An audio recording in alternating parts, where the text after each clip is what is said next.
Hello and welcome back to Solomon's Cave and the second part of Charles Darwin's Voyage of the Beagle. In this part, we'll look at chapters 1 through 10, from England to Tierra del Fuego. Chapter 1, Santiago, Cape Verde Islands. Darwin opened his book with a brief summary of the purpose of the Beagle's voyage: to complete the survey of Patagonia and Tierra del Fuego, which was left unfinished on the Beagle's first trip from 1826 to 1830, to survey the shores of Chile and Peru, and of some islands in the Pacific, which will of course include the famous Galapagos Islands. After several frustrating, failed attempts, they left Devonport, which is in Plymouth, on the 27th of December 1831, and first sailed to Tenerife, one of the volcanic islands of the Canary Islands, off the coast of Africa. Now, as back then, it was part of Spain. This first stop, however, turned into a major disappointment, as they had to choose between staying in quarantine for 12 days in the harbor or leave. This was because there was a cholera outbreak in England, and the Canarians, is that what they're called? Well, they didn't want the disease to reach them.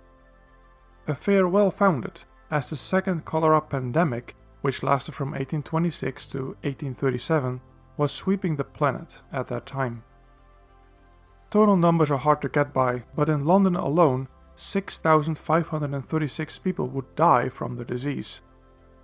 On August 15, 1832, Susan Darwin would write to her brother, "The cholera has at last reached Shrewsbury, but there have not been 20 cases yet, and I hope it may soon die away." Sadly, the Darwin Wedgwood family would lose Fanny Wedgwood that same year. This was one of Uncle Jos's daughters, and the sister of Emma Wedgwood, whom Darwin would later marry. The disappointment of not being allowed on land was likely greatest for Darwin, since he had been dreaming about Tenerife for years. Von Humboldt had written about this island and its dragon tree, which had haunted Darwin's imagination for years. This would also have been Darwin's first opportunity to see a volcano up close. He wrote to his sister, Caroline, in April of 1831, "I never will be easy until I see the peak of Tenerife and the great dragon tree," but he had to satisfy himself with admiring it from a distance. The next stop was Santiago, Cape Verde. Today an independent country, but in 1832 it was still a colony of Portugal, and Darwin touched land for the first time in weeks. No doubt much to his joy, as he suffered greatly from seasickness. Writing to his father, "Nobody who has only been to sea for 24 hours has a right to say that seasickness is even uncomfortable. The real misery only begins when you are so exhausted that a little exertion makes a feeling of faintness come on. I found nothing but lying in my hammock did me any good." Or as he would later write to his friend William Darwin Fox, "I hate every wave of the ocean." He makes a couple of excursions to some villages, and at one point meets a black priest.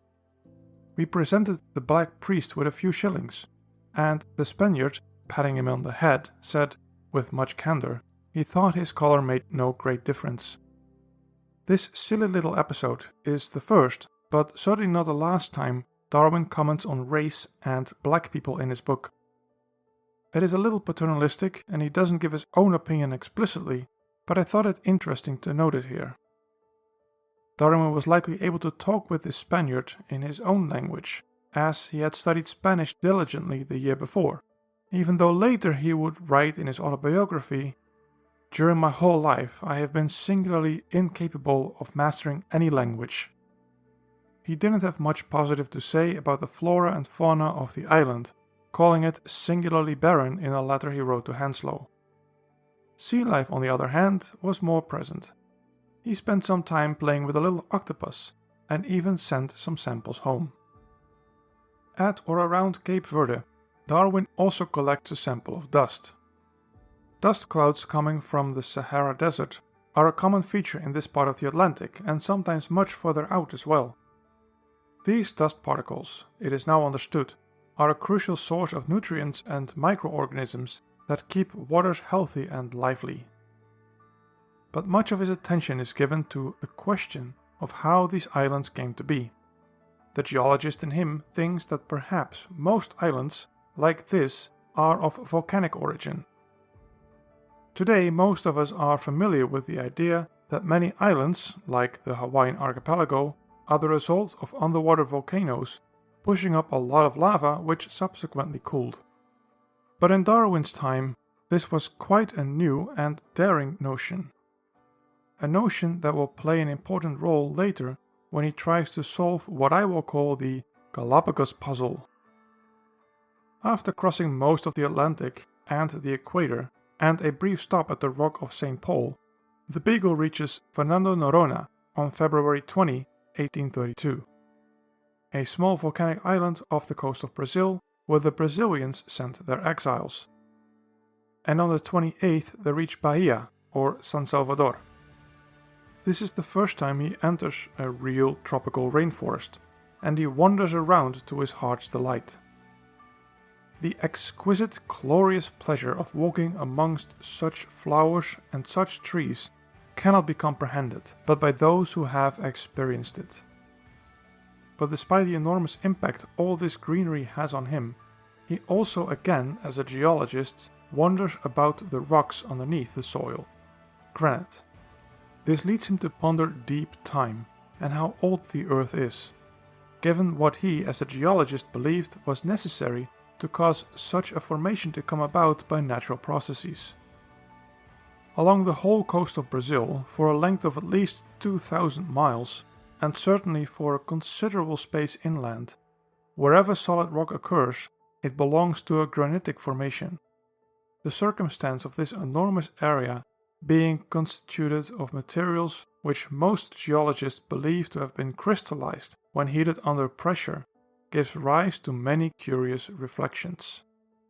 Was this effect produced beneath the depths of a profound ocean? Or did a covering of strata formerly extend over it, which has since been removed? Can we believe that any power, acting on a time short of infinity, could have denuded the granite over so many thousands of square leagues? Chapter 2: Rio de Janeiro. On April 4th, 1832, he arrives in Rio de Janeiro, at that time the capital of Brazil, or the Brazils as he calls it. Brazil, which famously became Portuguese after Pope Alexander VI drew a line on the map, dividing the world between a Portuguese half and a Spanish half. In 1832 it was an independent country, with an emperor, Emperor Pedro II, who was only 6 years old at the time, so it was actually governed by José Bonifacio de Andrade e Silva.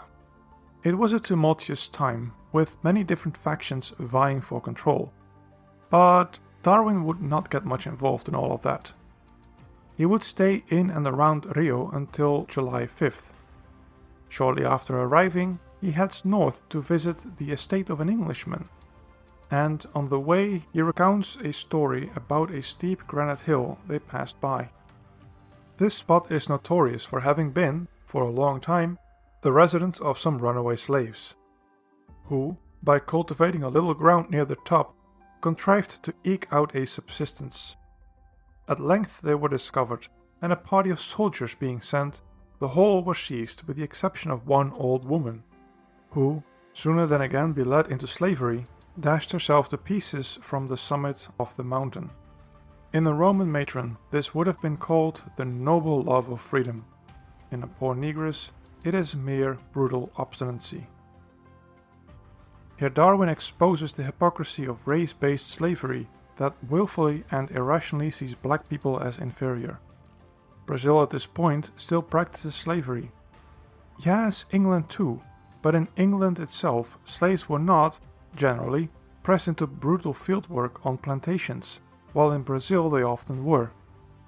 Additionally, slavery would last another 50-odd years and only be abolished in 1888, the last country in the Western Hemisphere to do so. Besides, in Rio, there were open slave markets where newly kidnapped Africans were sold to the highest bidder. After his visit to the Englishman's estate, as well as another one, he describes a few biological excursions where he gathers insects, goes hiking on a mountain and gathers some more insects, describes butterflies and beetles, gathers even more insects, complains about there being too many spiders, and finally he gathers some insects. Chapter 3, Maldonado. Next, on the 5th of July 1832, Darwin made his way to Uruguay, a little coastal South American country that only recently gained its independence from Brazil with the help of Argentina. After landing in Montevideo on the 26th of July, he went on to Maldonado, a little village as he describes it. He also makes a small excursion to Las Minas, which is a bit further inland, where he enjoys South American hospitality and finds, as he is examining the local geography and ecology, that the original inhabitants, which are long gone, left behind little piles of rocks for some mysterious reason. In Uruguay, he also studies some particular animals, including the capybara, which he finds absolutely fascinating, and the tucutuco, a small rodent that lives in underground burrows. As it happens, many of the ones that were there at that time were effectively blind due to an infection. At this point he reminisces about Lamarck and that he would have been delighted with this fact had he known it when speculating, probably with more truth than usual with him. A not so subtle dig at Lamarck, revealing that Darwin thought he played fast and loose with the truth. Finally, in this chapter he makes a series of fascinating finds. Massive underground tubes of hard rock. He speculates, and it seems modern science has backed him up here, that these tubes were the result of lightning strikes. The results are irregularly branching tubes of fulgurite, commonly called fossilized lightning. Chapter 4, Rio Negro and Bahia Blanca. On the 24th of July 1833, Darwin leaves Uruguay. Yes, we just went a whole year forward. If you follow his book, his chronology jumps back and forth a little bit. I'll try to keep track of it with the timeline on top. The year he glosses over here was quite tumultuous, as can be pieced together from other sources, and includes an armed revolt and the Beagle crew taking over a fort in Montevideo. But sadly, I won't have time to get into all that. Darwin's next stop, the Rio Negro, which means Black River, a region in central Argentina. Here, he first discusses in some detail the turbulent relations between the original inhabitants, whom he consistently calls Indians, and the colonizers, whom he usually refers to as Spaniards. Though some Indian tribes have, in Darwin's word, civilized, others were still putting up an active resistance against the Europeans taking their land. This sometimes turned violent. To this end, the lands are sprinkled with postas, little military outposts that were placed at strategic intervals as part of what Darwin correctly surmised was a bloody war of extermination against the Indians. While gauchos, a sort of combination of cowboy and cavalry, served as a guide for Darwin. He was dismayed to see this genocide in action, found the barbaric tactics of the gauchos deeply immoral, but he was also powerless to stop it. Here he also meets General de Rosas, who, after a stern interview, grants him a passport, with which he can, if not safely, then at least legally travel these regions, as far as the government in Buenos Aires was concerned. He notes that this passport names him El Naturalista Don Carlos. One of these postas was run by a black man born in Africa, and Darwin notes explicitly that he was impressed by this man's organizational skills. Honestly, this section of the book feels a bit like a western. The only thing that's missing is a real story of a villain and a gaucho who was the best shot for 100 miles or something. On this trip, close to Bahia Blanca, one of the gauchos spots 3 riders in a distance, and Darwin fears they might be Indians from the same gang that had recently killed 2 gauchos in this area. Thankfully, it turned out to be false alarm, but it sure got Darwin's heart racing. Darwin's own opinion about this situation seems to be that he disagrees with the notion that Indians should be separated into two classes, with one being innately more civilized than the other. Instead, he believes that nutrition, exposure, and culture have much more influence on a person's or a tribe's behavior than does their natural disposition. So we know where he stood on the nature versus nurture debate. Next he goes to Bahia Blanca, White Bay, close to which is a place called Punta Alta, where he hopes to find some of those famous enormous fossils. Darwin traveled overland to Bahia Blanca and arrives on August 17, followed by the Beagle, which arrived on the 24th. Bahia Blanca was a rather isolated town on the Bahia Blanca Bay. It is a frontier region where the Spanish and Indians frequently clashed. Around here at Punta Alta, Darwin once again notices the geography and muses about it, but he also finds some humongous fossils. Digging them out was a lot of work, but not finding them, as they were literally sticking out of the ground. One of them is a so-called taxodon, another a mylodon, and also a megatherium, an enormous sloth. The particular species of mylodon he finds was later named Mylodon darwinii by Richard Owen. And we know that Richard Owen was good at coming up with names, as he would later coin the term dinosaur. Here you see some pictures and footage I took when I was at the Harvard Museum of Natural History not too long ago. This giant creature, half standing on its hind legs, is the megatherium. Now it is standing on a little platform, so its base may be a few inches higher than me, but it's towering over me, as you can see. And for reference, I'm roughly 1,90 m or 6'4". Besides some of those enormous animals, he also finds some massive trees that seem to have existed alongside these animals.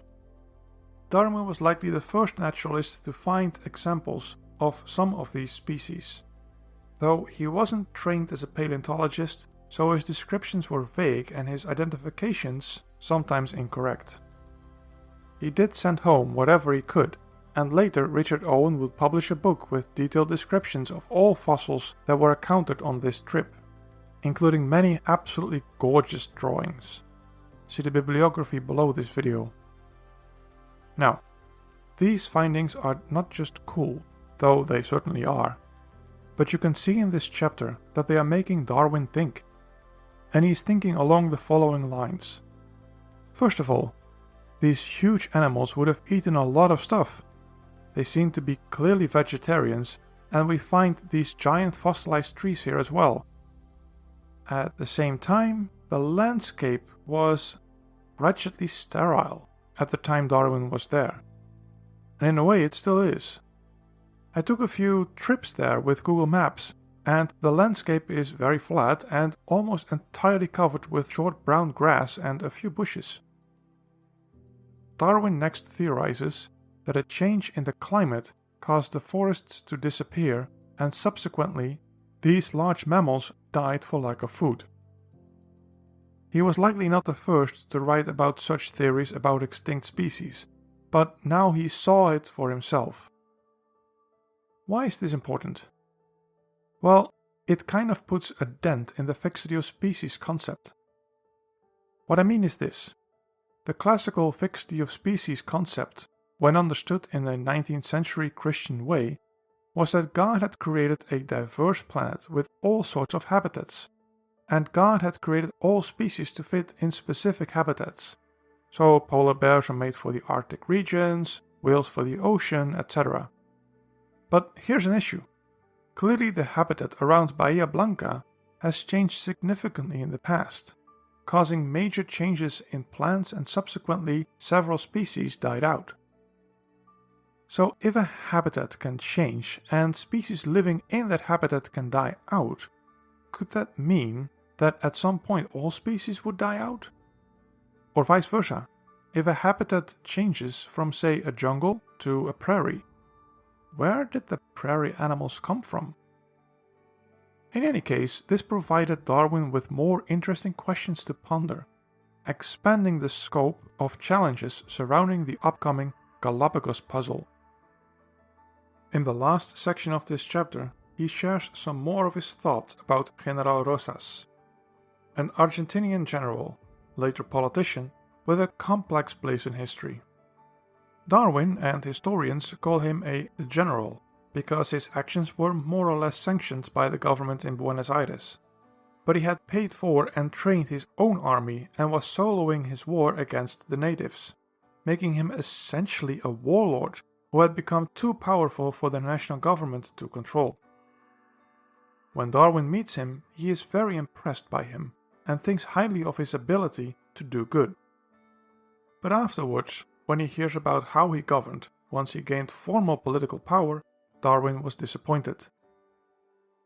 Regardless, Darwin talks about how the war of extermination against the local Indians has failed, and also notes that some of the surviving tribes have lost some of their technology and have become more barbarous. For example, they used to hunt with bow and arrow, but the war has driven them away from their resources and now they no longer have the ability to make those weapons. An interesting, if deeply sad, observation about the ebb and flow of culture and human development. Chapter 6: Bahia Blanca to Buenos Aires. In this chapter, Darwin travels overland from Bahia Blanca to Buenos Aires, a journey of about 400 miles as the crow flies, but he estimates the actual trip was somewhere between 500 and 600 miles. The journey would last from the 8th to the 20th of September, and he travels with a hired gaucho. However, before he travels directly to Buenos Aires, he climbs a local mountain, one of his favorite things to do. And of course, while on this mountain he looks for rocks and rock formations, and what he finds is some quartz and pebbles and some rocks he believes were formed underwater. But he's on a mountain. Let me sidestep here for a little bit. On many mountain tops all over the world, one can find fossils of sea creatures, most commonly seashells. You know, the things that she sells at the seashore? Anyway, in many local cultures, those seashells on mountains were seen as evidence that the sea was once as high as these mountains. This was also the opinion of the pre-Socratic philosopher Xenophonus. But Darwin has a different idea. He thinks that over long, very long stretches of time, the ocean floor must have been pushed up and up and up until they were as high as a mountain. No, until it was so high that it became a mountain. On his trip, he moves from posta to posta and notices that the landscape has changed dramatically since the early European settlers brought horses in 1535. This is once again interesting, since the introduction of a single new species, the horse, into a new habitat can bring about massive changes to that environment. So here he finds two more pieces of his Galapagos puzzle. Mountains can form from ocean floors, given enough time, and the introduction of a single new species into an environment can bring about huge changes, even in just a few centuries.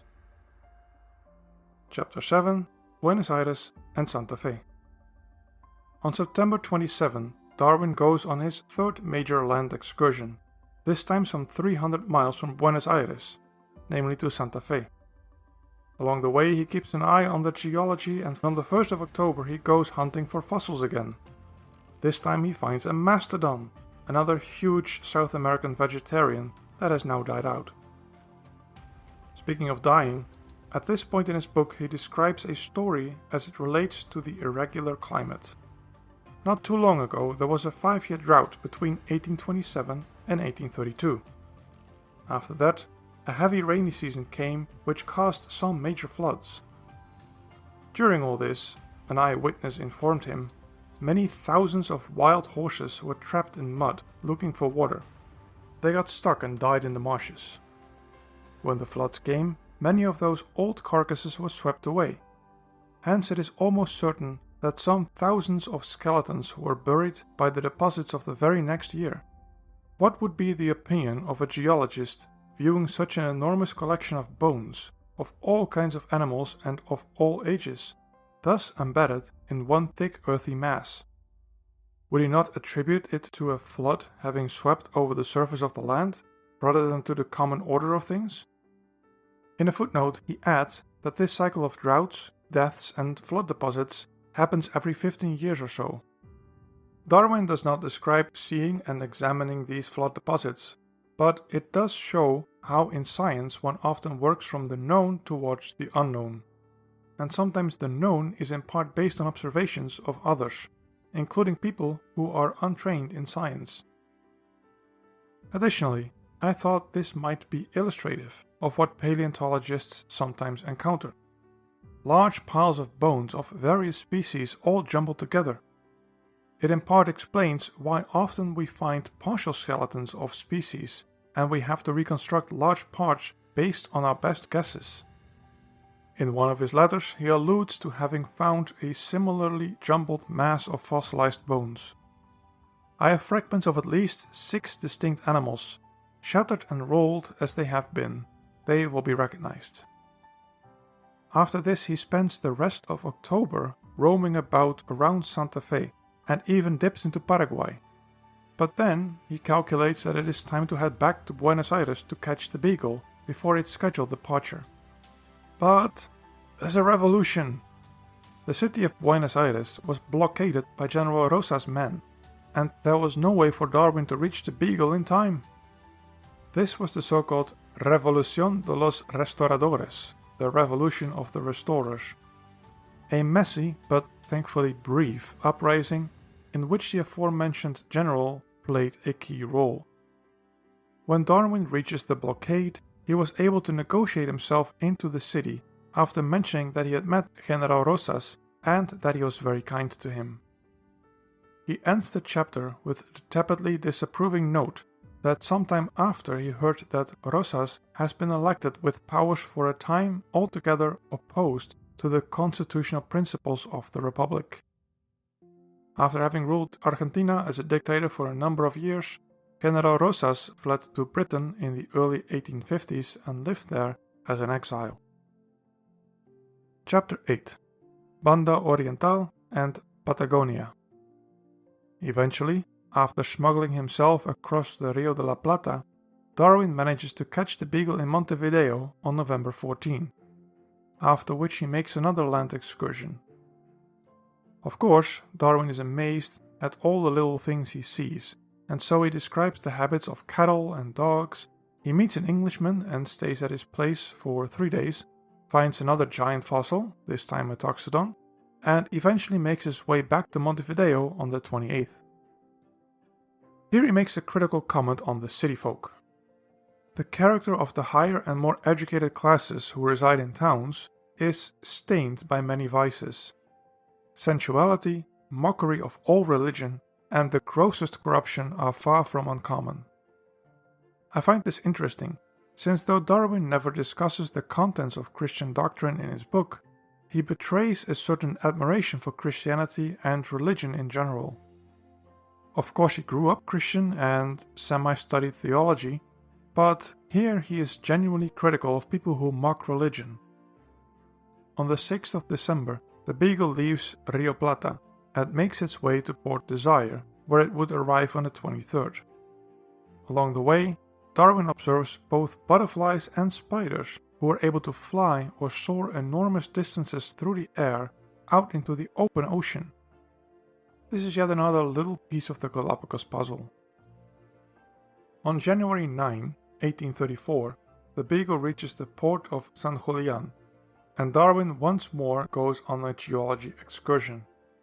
He finds more shells and pebbles far inland, but also more fossils, including a Macrogenia patagonica, a camel-like beast.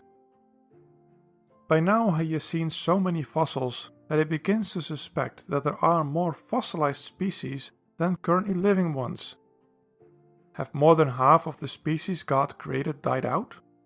That's an even more shocking discovery than if only a few had died out. And likely, there was a major but slow and gradual change in the climate that was responsible for a massive extinction event.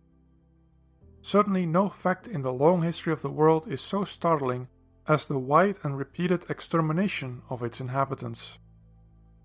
At the same time, he ponders another piece of the Galapagos puzzle. Most animals have a natural inclination to have way more offspring than is necessary for simple survival. In the next chapter he mentions one type of sea slug who carries as many as 600,000 eggs. If these large numbers were not somehow checked, the whole world would soon be overrun. He additionally observes that different individuals and species are competing for certain ecological niches.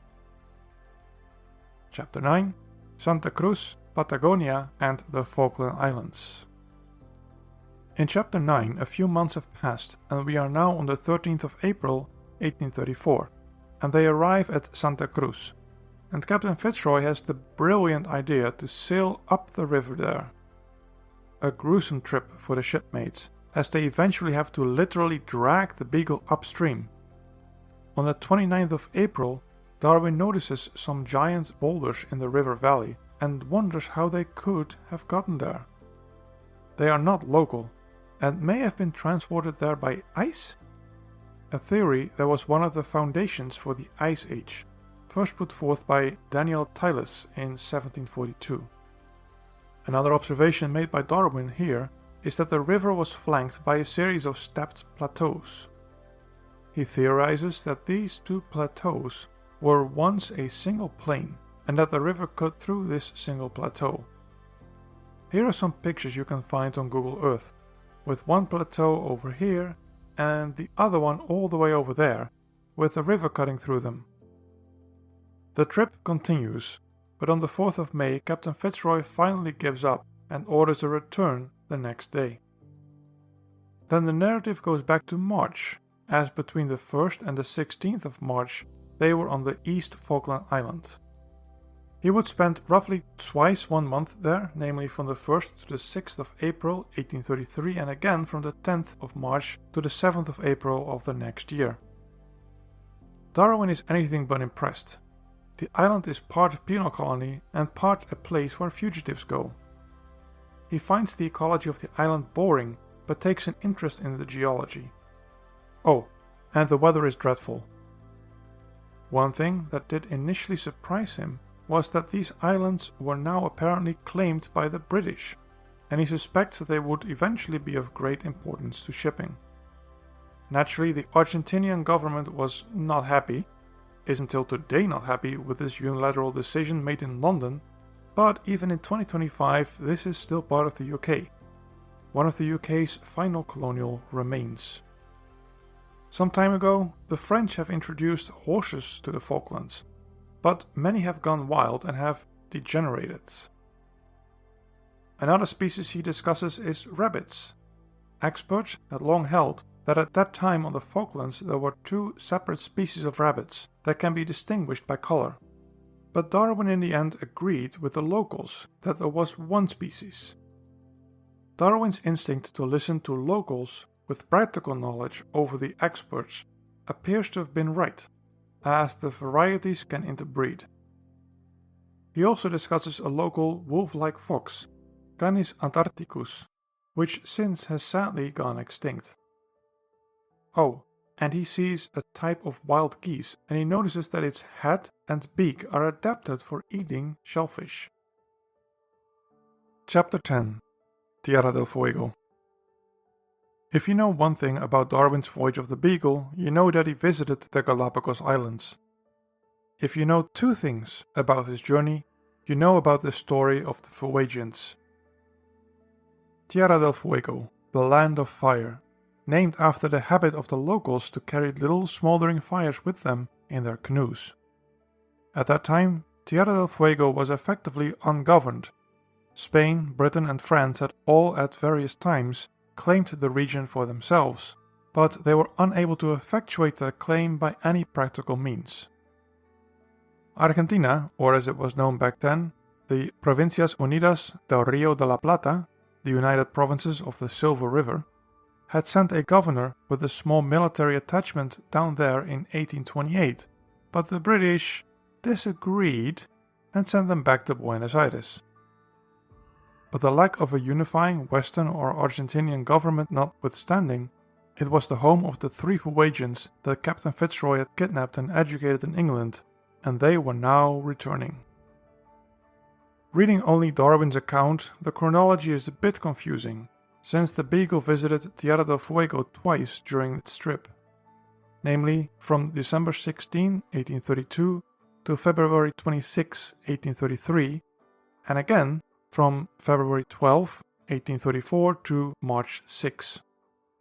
Darwin has combined what happened on those visits in one chapter, while detailing what happened between those visits elsewhere.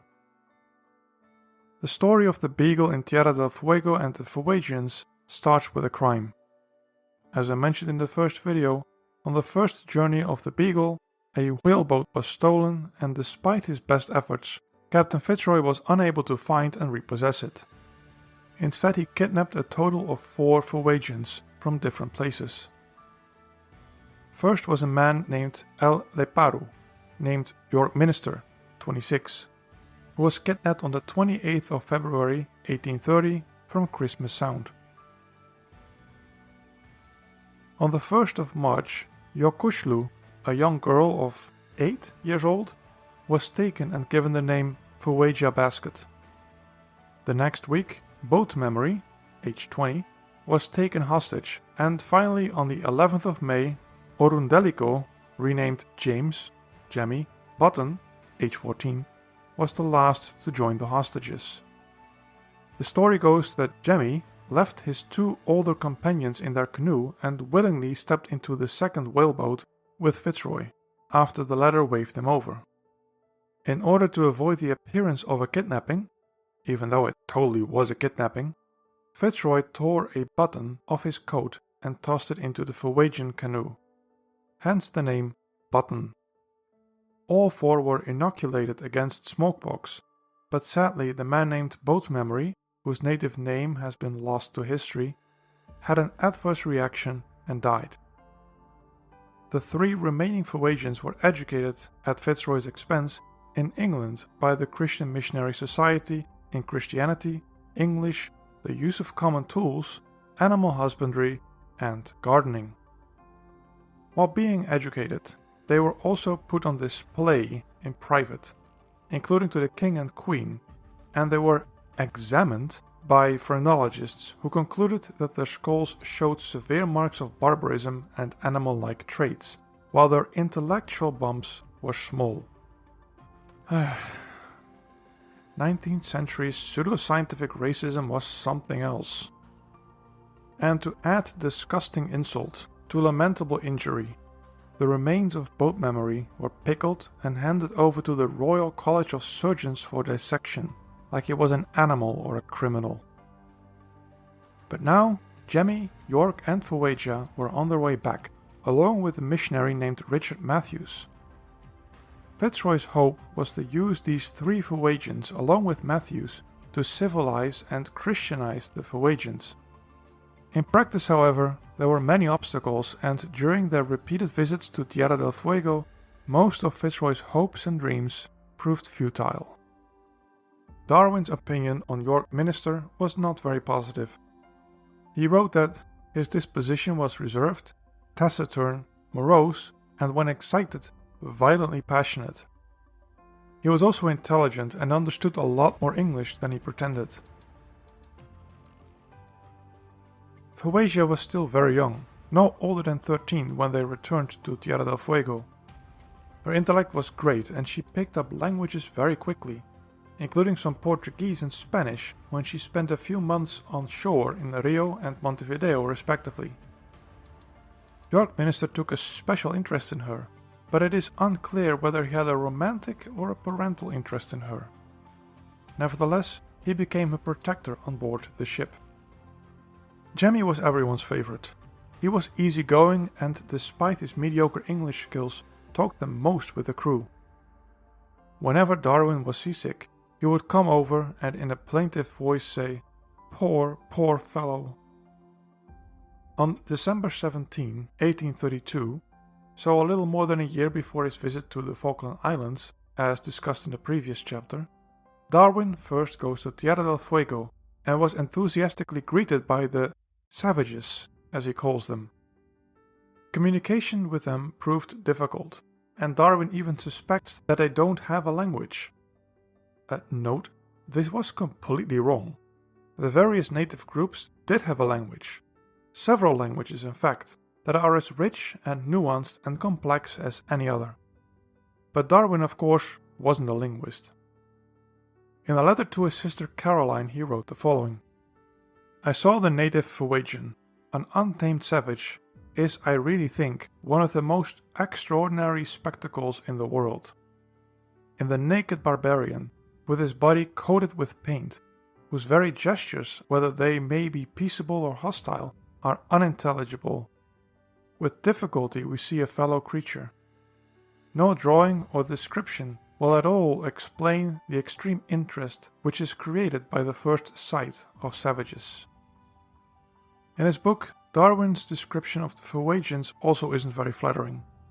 He talks about them as being barbaric and barely covered with clothing, despite the cold weather which was close to freezing. He is ignorant of their burial rites, religious beliefs and political organization. They have barely any technological innovation, and Darwin wonders why on earth they moved here. He provisionally concludes that nature, by making habit omnipotent and its effects hereditary, has fitted the Fuegian to the climate and the productions of his miserable country. One question that repeatedly comes up in the literature is whether or not the Fuegians were cannibals. Darwin believed that they were only cannibals when the different tribes were at war. And it seems many contemporaries of Darwin assumed that they practiced cannibalism of Europeans who offended them. This belief was strengthened by both the half-eaten remains of some Europeans that were at times encountered, and the threatening gestures some provoked Fuegians made, miming their cannibalistic threats. On the other hand, later missionaries who learned the Fuegian language vehemently denied that the earlier Fuegians were cannibals, and so do their descendants today. The Europeans were likely eaten by wild dogs, and the mined threats were a combination of idle threats and misunderstandings.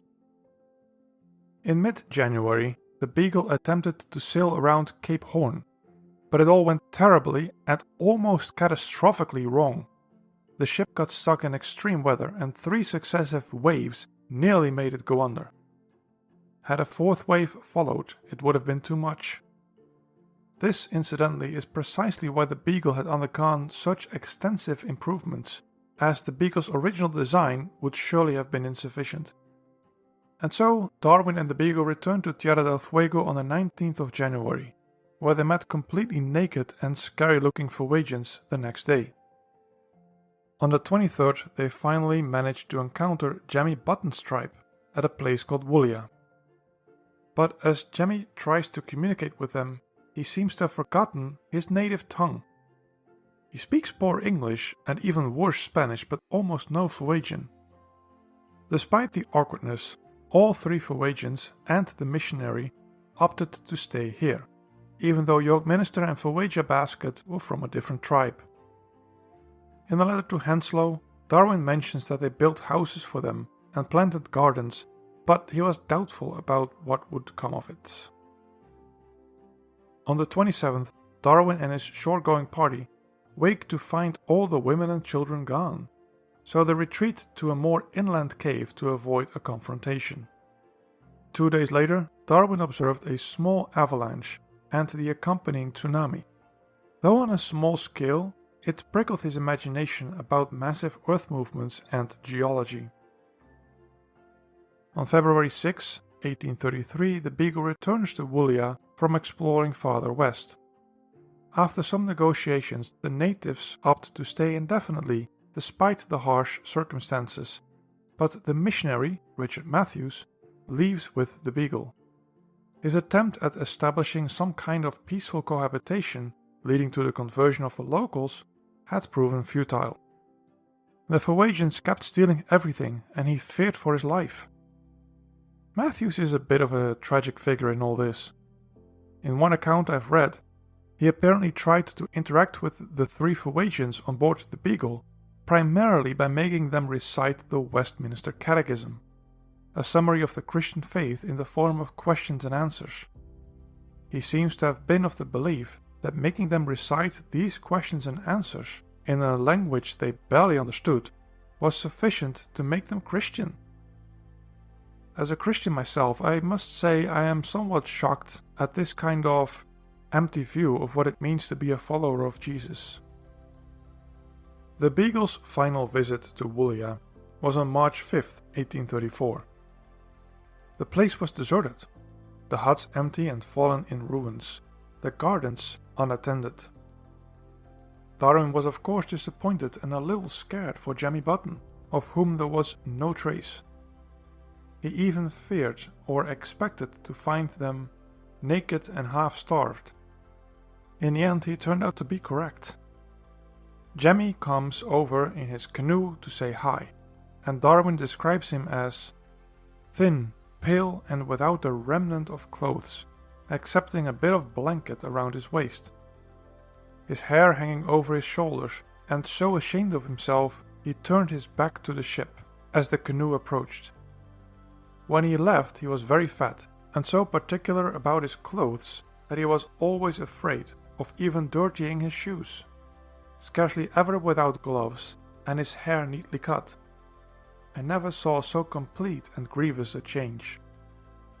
York Minster and Fuegia Basket had left for their own country a few months back, and York Minster had stolen everything from Jemmy, including his clothes. Still, he opted to stay in Tierra del Fuego, not least because he is now married and doesn't want to leave his wife or take her to England. About Jemmy and the other former hostages, Darwin writes in his diary, "They have far too much sense not to see the vast superiority of civilized over uncivilized habits. Yet I am afraid, to the latter they must return." Despite their wretched condition, and despite what pseudoscientific racists were saying about people groups like Africans or Fuegians, Darwin never doubted they were fellow humans. In part because of his ideological opposition to slavery, and in part because of his experience with the fickleness of civilization, which can be lost or gained entirely due to circumstances, and can therefore not be innate to some people and impossible to obtain for others. After they were left by Captain Fitzroy, York Minster and Fuegia Basket seem to have disappeared off the pages of history, though Darwin recounts that some years later another ship may have had an interaction with Fuegia Basket. Jemmy Button, on the other hand, appears in a few more historical sources, when he interacted with a later missionary, and he even served as a witness in a criminal trial on the Falkland Islands, for which see the book 3 Men of the Beagle in the bibliography below. Darwin would later mention the Fuegians again, especially in his book The Descent of Men, but that is for another time. Until so far, Part 2. In Part 3, we will look at chapters 11 through 21 and Darwin's adventures in the Pacific and Indian Oceans, including his most famous visit to the Galapagos Archipelago. This part is available now for patrons and YouTube members and will be available for everyone 4 weeks after this video. Thanks for watching. If you want to support me on Patreon or become a member on YouTube, follow the links in the description so you can see my videos early, vote on topics, ask questions, and more.